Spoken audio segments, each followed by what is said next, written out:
Привет! The Soviet Union, or the USSR, was a massive one-party communist federal state that existed from 1922 until its collapse in 1991. 285 million people lived in the USSR, where the state controlled everything. And that included television. In this video, we'll be pulling back the Iron Curtain to see what it was actually like to watch TV in the Soviet Union. We'll look at how the state used television to forward their propaganda and to control their citizens. We'll take a look at some of the unique programming, including bizarre game shows, sinister cartoons, and strange state commercials. I am absolutely obsessed with this. It's a fascinating story because TV provides a small glimpse into the unique culture of the Soviet Union and shows us a little bit what it was actually like to live in the USSR. The good, the bad, and the downright ugly. So, let's dive in.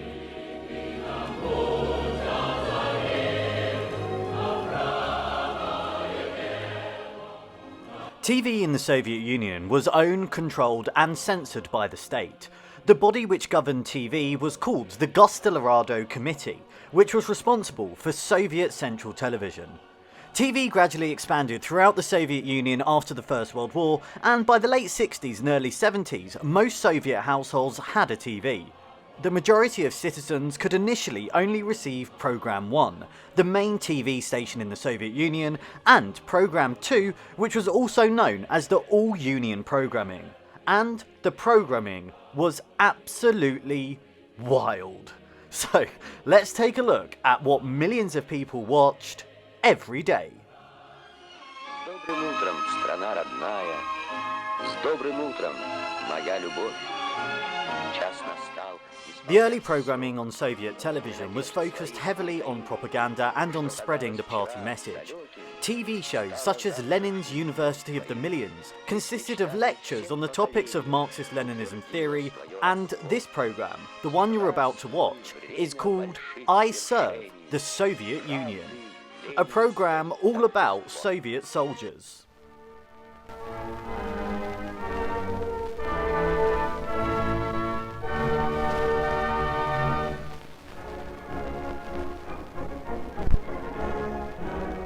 Московская пограничная. I Serve the Soviet Union was broadcast every Sunday Последний раз перед строем выпускников and was basically just an opportunity for the Soviet leaders to spread propaganda about their army. Нелегкий курсантский труд во имя Родины и своей профессии офицера. I Serve the Soviet Union lasted years, and here's another clip from the late 1970s.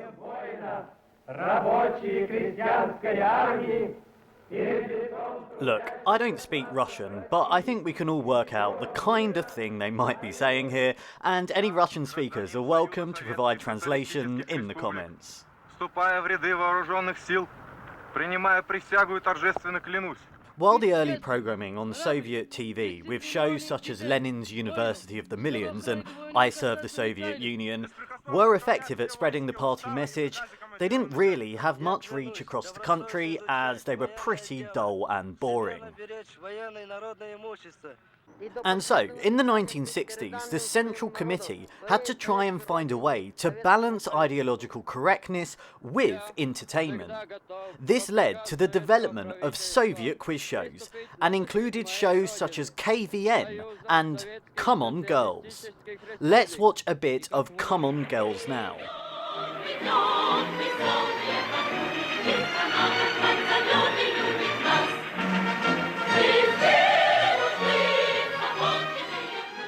Okay, come on, it wouldn't be communist TV without some more patriotic music, would it? Come On Girls was a TV competition, and the programme was positioned as a sort of sports and intellectual competition of the most beautiful girls in the Soviet Union. It was a kind of Soviet beauty contest, but designed to celebrate women and to celebrate the everyday skills they had.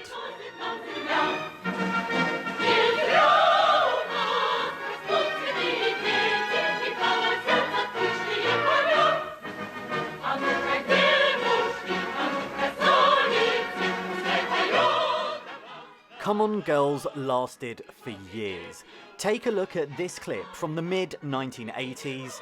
I love this. Фартуки. Итак, 5 хозяйственных агрегатов, 3 минуты времени. Начинайте.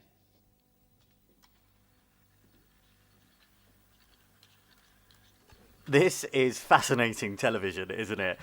In this show, the girls seem to be competing by trying to make some kind of Soviet dish, and I have to say, this is the most Soviet beauty contest I've ever seen. Это на усмотрение каждой из участниц.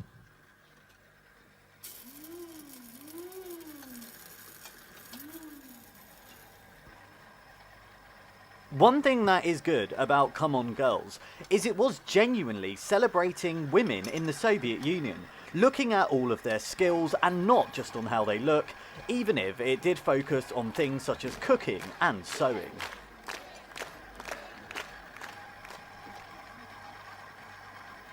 It was, in its own way, kind of progressive.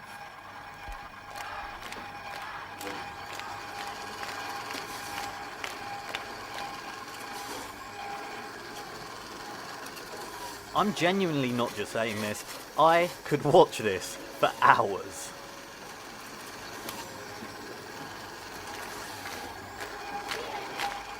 As well as watching the girls compete to make orange juice, Come On Girls also featured variety acts such as singing and dancing, something that was super popular and common on Soviet television.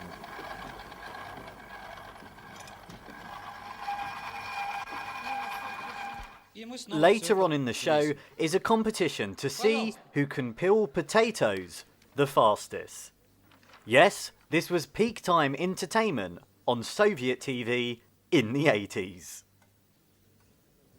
Это я не знаю, сколько уже времени на эту операцию давать. Мне минут 30 понадобилось бы так что. And as if this show wasn't wild enough already, how about a creepy interval act?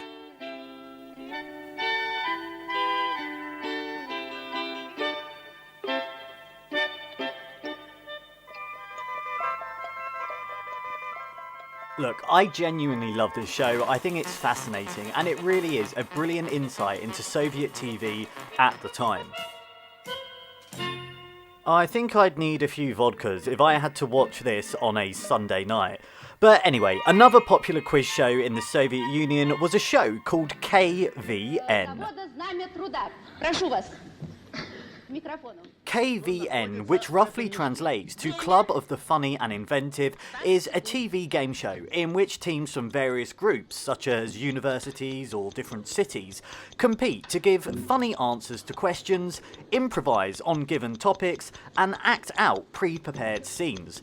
It's all about seeing who is the funniest. Время истекло, пожалуйста, ответ. В мае в финальной встрече КВН выступала команда города Фрязино. KVN has been going for ages. It started in 1961 and amazingly still broadcasts now. It is a staple of Soviet and Russian TV. Кубометров газированной воды без сиропа.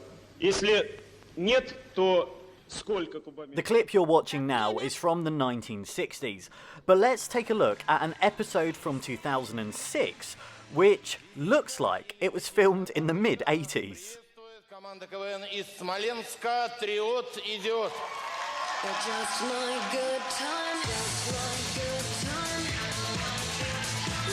Привет, Минск! Блин, ты такой красивый, такой прикольный вообще, веселый. I can't believe that this is from 2006. It genuinely looks like something you might have watched in 1987 on Western TV. Случаи, которые могли бы произойти в любом городе. Итак, ювелирный магазин. Скажите, а сколько стоит вот этот? А не, вот этот самый здоровый бриллиант, а? The thing you have to remember about KVN is it was at the time, and still is, heavily censored by the Russian state. You are not permitted to make any jokes about the current leadership or politics, but jokes about things like the EU are absolutely fine. Я чего-то не понимаю. Я должен, по-вашему, тут из самолета с двумя трансвеститами спуститься? Или думаете, я из Голландии, только у меня чемодан... The state reviews every episode, and if it doesn't like it, it will cut it out. In one infamous episode, some contestants took the mick out of the president at the time, Dmitry Medvedev's dancing. The state cut it. Although there's no denying that this kind of stuff was massively popular in the Soviet Union and later Russia. Ванька, сорванец, ты где тут пацана какого-то? Soviet television was designed to appeal to all audiences of all types, and this, of course, included children. This is one of the most well-known children's TV shows in the Soviet Union. It's called Bedilnik, which roughly translates to alarm clock, and was broadcast on Sundays at 9:30 in the morning.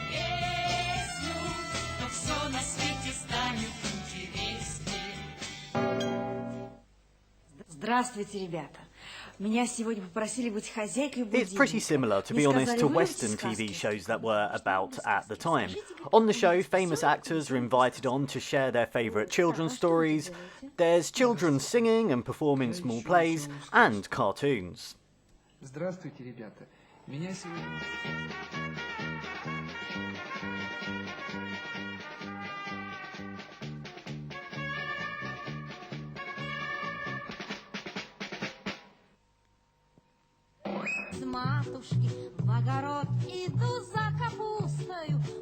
It's important to remember that the mission of Soviet TV was to create good Soviet citizens, and so children's TV shows like this often contain fairy tales or moral stories, all about promoting the Soviet message. Although I'm not entirely sure what message they're promoting here.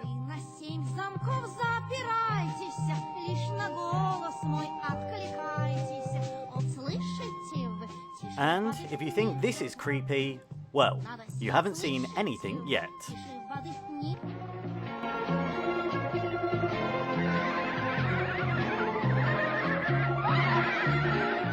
Yes, I know, you will be having nightmares tonight. This kids' TV show, Budilnik, is creepy. But to be honest, if you look at any children's TV show from the 1970s and watch it back now, they all look, well, a bit weird.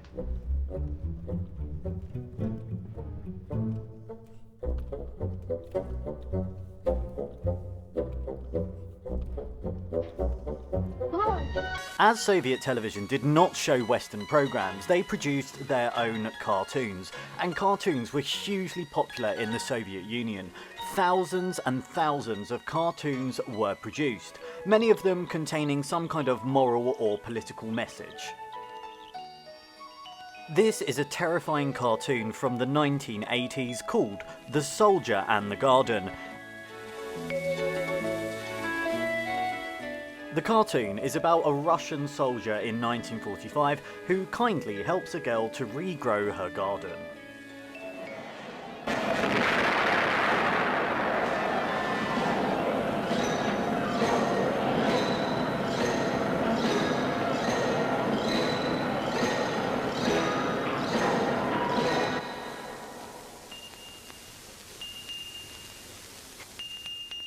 I did warn you that it would be terrifying. Here's another cartoon from the late 1980s, which again is just really creepy.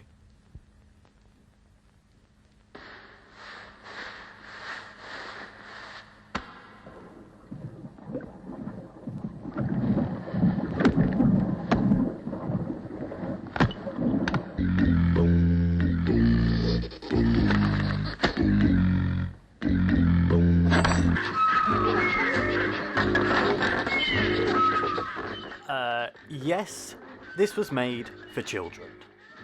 But not all Soviet Union cartoons were as creepy as that one. Every Russian would be coming for me in the comments if I did not mention this cartoon. This is New Pogody, translated as well, just you wait.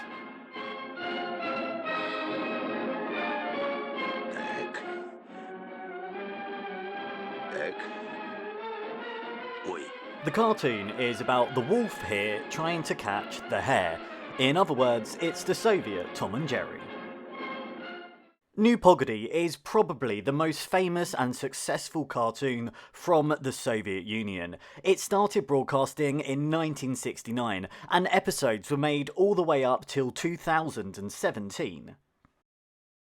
The cartoon itself is fantastic, and I highly recommend, if you haven't seen any New Pogody before, do go and watch some episodes on YouTube. You don't need to speak Russian to understand it. It is absolutely brilliant, and whisper it, it might even be better than Tom and Jerry. They'll make a comrade out of me yet. Unlike in Western countries, advertising on Soviet television was rare, and it wasn't until the 1980s that adverts began to pop up. However, in the early Soviet times, you would find adverts for state products such as this. И все-таки год для него прошел отлично. Он стал 4-й раз чемпионом Советского Союза в тяжелом весе. Выиграл звание чемпиона Европы в тяжелом весе. Получил звание заслуженного мастера спорта. Портативный телевизор «Юность 402» с успехом может стать вторым телевизором в доме. This is the Soviet-produced USSR 402 TV, advertised as a portable television, and how cool is that yellow one? I kind of want it. But not all of the products looked so nice. Take a look at this one for minced chicken meat.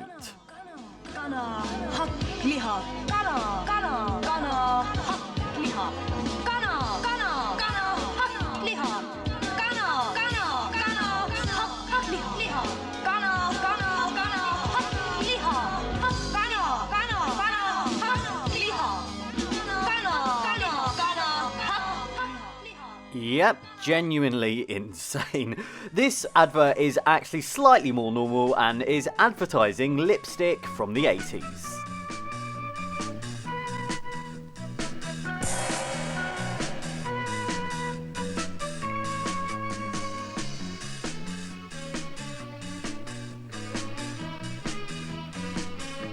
Губная помада сделает вас еще привлекательнее. I could do a whole video on Soviet adverts because they are brilliant, but I'll just show you two more now. Take a look at this one. Нетрудно догадаться. В доме появилась моль. Но теперь мы хорошо вооружены и не идем на врага с голыми руками. Препарат Супрозоль – новое эффективное средство против моли. I love how every single advert still has a feeling of the USSR about it. After Gorbachev's reforms in the 1980s and 90s, Western products began to appear within the Soviet Union, and adverts such as this began to air from Nestle.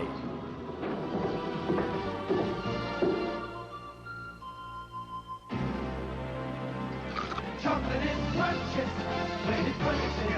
That's why I love Nestle Crunch. That's why I love Nestle Crunch.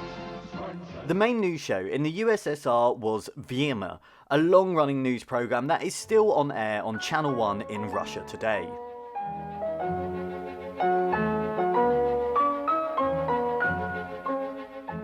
Vremya, which translates to time, broadcasts every day at 9 o'clock.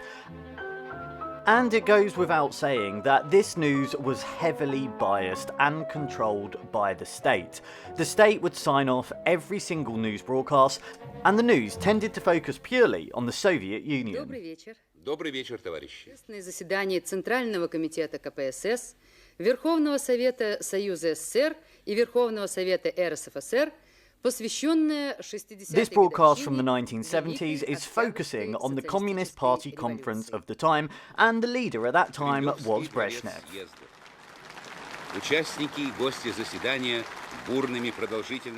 Vremya was a key tool that was used to spread the state's propaganda.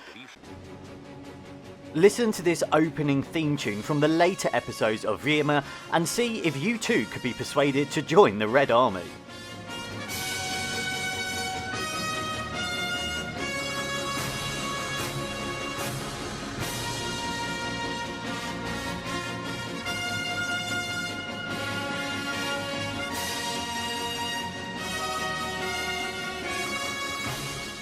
Later episodes from the 80s and 90s featured a clock counting down which transitioned into the studio. This effect is great.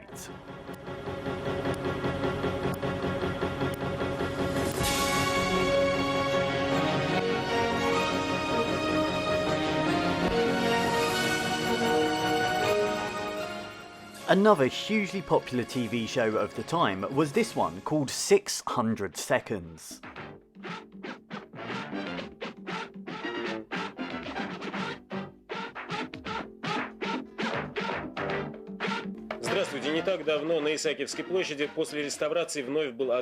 This show was brilliant because the host, Alexander Nezovrov, would give you all of the news from the whole Soviet Union in 600 seconds, while an on-screen clock counted down the program.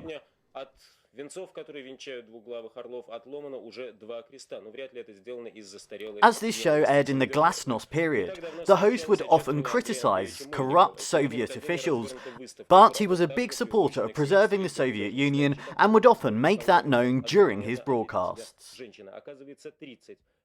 I love the format of this show, and part of the fun of watching it was seeing whether Alexander was going to be able to fit in all of the news in 600 seconds.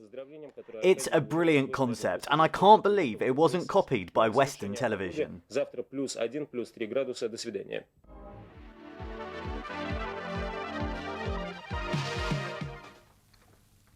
Эх ты, тебе действительно не 7, а 27 нянек будет мало. Безобразие.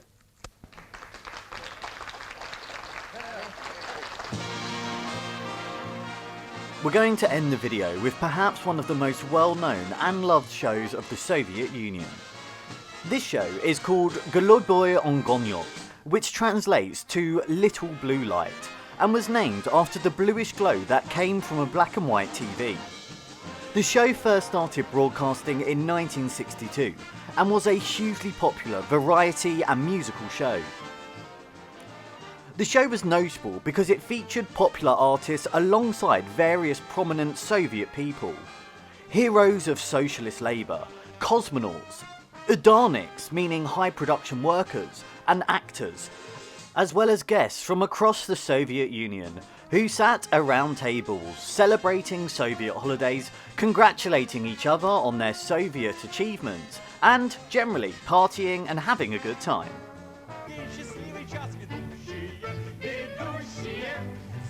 The show was key in celebrating the achievements of the Soviet Empire, and they would often have industrial heroes alongside people like cosmonaut Yuri Gagarin letting off party poppers and dancing.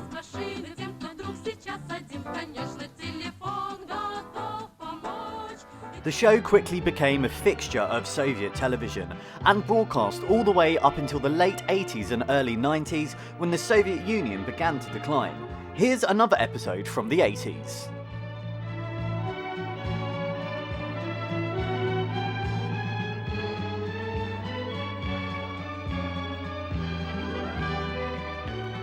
One of the reasons that Little Blue Light was such a phenomenon was because it consisted in the fact that even the most famous guests in the programme appeared to be ordinary people, with problems and interests understandable to every viewer. In 2003, Mikhail Shchevikov, Russian Minister of Culture, stated that the blue light turned the whole Soviet Union into a large communal apartment. It united people across this massive land, all on one screen.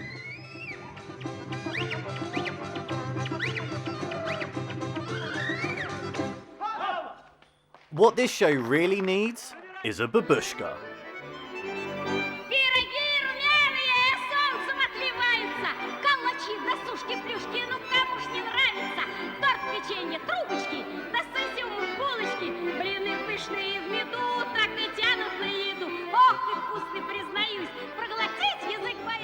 The show continued on air during the 1980s, but as the USSR began to decline and gradually disappeared in the 1990s, so did Little Blue Light.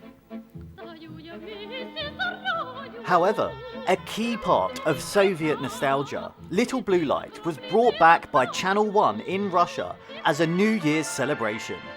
and it currently airs every New Year's Eve after the President's address.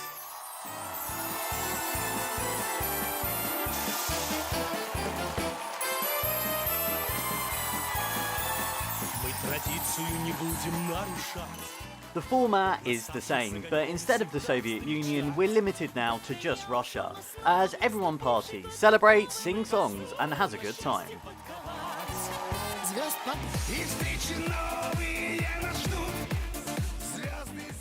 Well, the format's nearly the same. The main difference now is everybody minds.